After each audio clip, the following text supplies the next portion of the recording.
Hi, I'm Brian Hill, Senior Product Manager for Wabtec, here to tell you more about Port Optimizer. Knowing where and when you can return empty containers is critical for the trucking community. A truck dispatcher managing multiple empties for multiple carriers needs an easy way to find information, and the return signal from Port Optimizer makes finding those answers easier than ever. Let me show you how.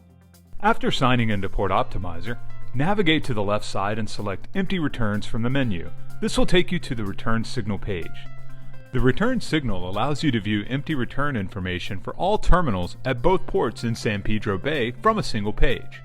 No more having multiple tabs open in your browser going back and forth trying to find information.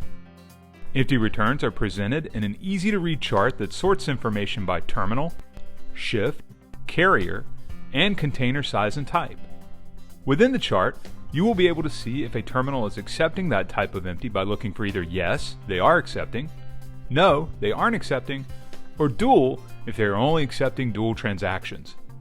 Additionally, when you see a blue information tag, place your mouse over the tag to show specific conditions that apply for that type of empty at that specific terminal. The real power of Return Signal in Port Optimizer is the ability to easily search across all terminals to quickly find information. For example, if you needed to return a Maersk 20-foot standard container, you would just select the filter button, choose Maersk from the shipping line list, and 20 standard from the container type list. Click Apply, and Return Signal will instantly sort and display the terminals that meet your needs. But what if you're trying to find historical information? Knowing what the empty return situation was in the past can be challenging, as this information is rarely archived. The Return Signal makes this process as simple as clicking a few buttons. Start by clicking the Historical button at the top of the page. From the next page, you simply need to select the terminal,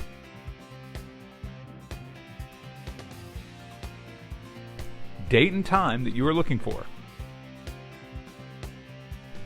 The return signal from Port Optimizer will return a saved screen image from the selected terminal as close to the selected time as possible to give you a snapshot of what empties were being accepted at that time. Users can download this information to their computer by simply clicking the download button. For real-time and historical empty return information, you can't beat the return signal from Port Optimizer. And that's it! To learn more and to sign up for Port Optimizer, simply go to portoptimizer.com. At Wabtec, we're moving and improving the world.